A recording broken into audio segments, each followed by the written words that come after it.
Very good, बैठ जाओ। अब मुझे एक बात बताइए, आज की क्लास जो हम लोगों की होनी है वो कल जो हम लोगों ने पढ़ा था उससे आगे चालू करेंगे, ठीक है?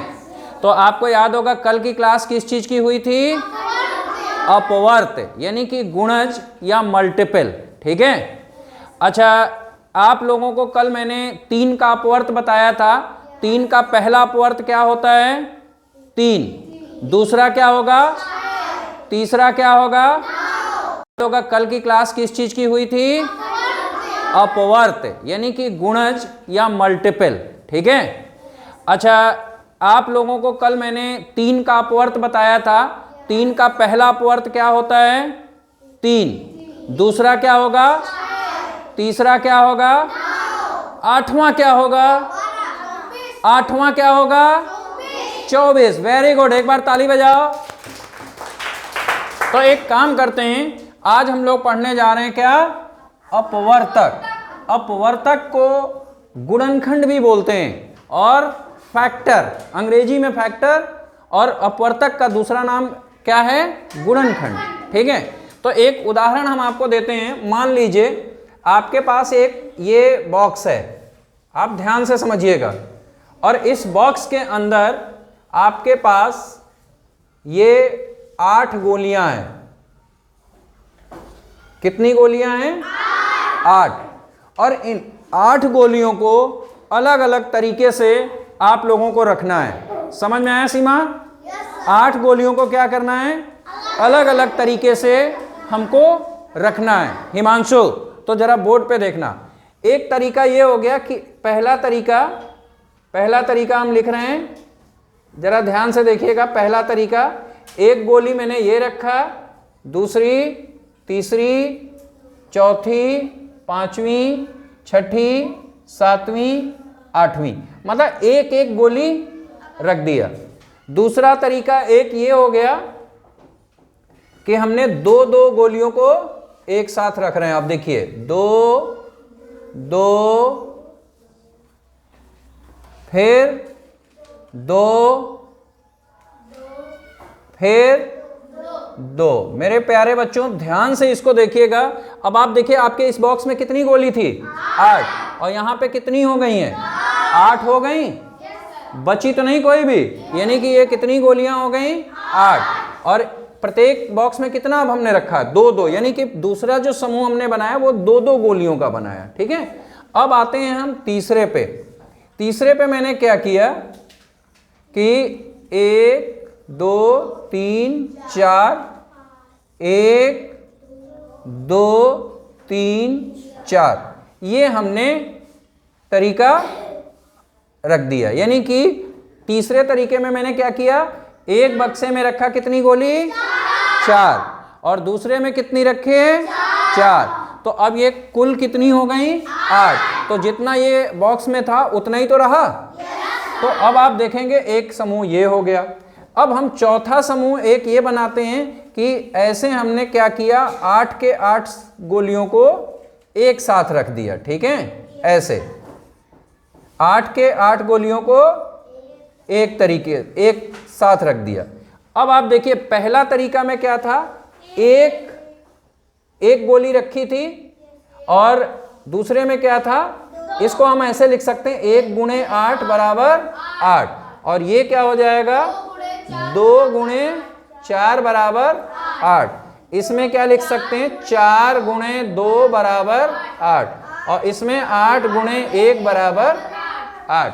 तो मेरे प्यारे बच्चों थोड़ा सा इस पे गौर करिएगा, हमें जरा सोच के बताइएगा।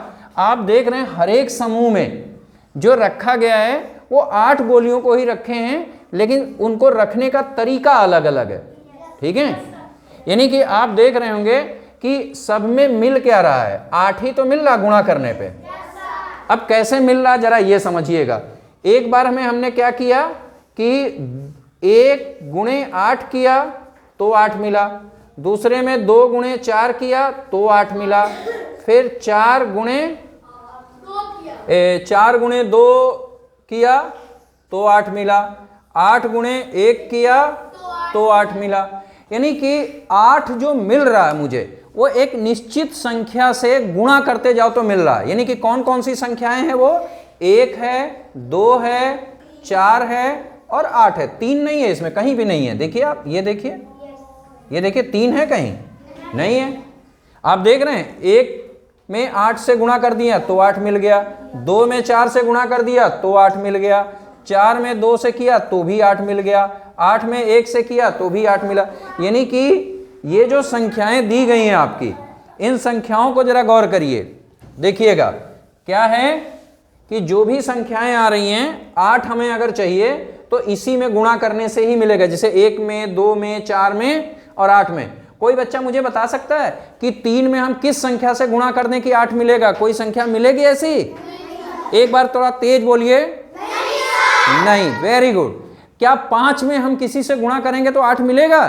नहीं। Very good. यानी कि यहां से बात एक निकल के आती है कि 8 का गुणनखंड, गुणनखंड क्या क्या हो जाएगा? 1, 2, 4 और 8। तो मेरे प्यारे बच्चों 1 और 8 पे जरा हम मार्क कर रहे हैं। किसी भी संख्या का गुणनखंड, नेहा, किसी भी संख्या का गुणनखंड 1 होता है। यानी कि सबसे छोटा गुणनखंड क्या होता है? 1। और किसी भी संख्या का सबसे बड़ा गुणनखंड क्या होता है? वो संख्या खुद होती है। किसी भी संख्या का बड़ा गुणनखंड वो संख्या खुद होती है। जैसे एक और उदाहरण मैं आपको दिखा देता हूं, देखिएगा बोर्ड पे। कोई ऐसा बच्चा तो नहीं है जिसको बात ना समझ में आई हो? हाथ उठा सकता है। ये क्लास किसकी है? थोड़ा सा तेज बोलिए। ये क्लास किसकी है? समझ में किसको आना चाहिए? हमें। अगर ना समझ में आए तो आप किससे बताएंगे? ठीक है, तो आप जरा ध्यान से देखिएगा। अगला हम आपको एक सवाल दे रहे हैं। जैसे मैंने दे दिया 9, ठीक है, 9। तो 9 गोलियों में क्या होगा? ठीक है, पहला क्या हो जाएगा? 1, ठीक है। 9 गोलियों को आप जरा सही से रखिए। तो पहले आप क्या करेंगे? 1, 2, 3, 4, 5, 6, 7, 8 और 1 यहां रख दीजिए, 9। एक तो तरीका ये हो गया। दूसरा तरीका 1, 2, 3, 3 एक साथ दिया, फिर 1, 2, 3, फिर 1, 2, 3। एक तरीका ये हो गया। दूसरा तरीका और क्या होगा? आप सारी गोलियों को एक साथ रख दीजिए, 9 गोलियों को 1, 2, 3, 1, 2, 3। तो कितने तरीके हो गए? 3 हुए। और कोई तरीका हो सकता है? नहीं हो सकता ना, बराबर बराबर रखने का। तो 1 हो जाएगा पहला। ये कितना हो गया? 3। और ये कितना हो गया? 9। यानी कि 9 के गुणनखंड क्या हो जाएंगे? गुणनखंड। और गुणनखंड को और किस नाम से जानते हैं हम लोग? अपवर्तक। Very good. तो 9 का गुणनखंड क्या हो गया? एक तो मिलेगा 1, दूसरा मिलेगा 3 और 9। तो इसमें आपने देखा सबसे छोटा गुणनखंड क्या हुआ? 1। और सबसे बड़ा गुणनखंड कौन सा हुआ? 9। वो संख्या खुद होगी, बाकी बीच में जितना हो। जैसे मैं एक बात आपसे छोटा सा एक उदाहरण दे रहा हूं, मेरी बात को सोच के समझ के बताइएगा। तैयार हैं आप? तो एक खेल खेलते हैं। चलिए मुझे बताइए, एक संख्या है 12, सबसे छोटा गुणनखंड क्या होगा? सबसे छोटा गुणनखंड क्या होगा? और सबसे बड़ा क्या होगा?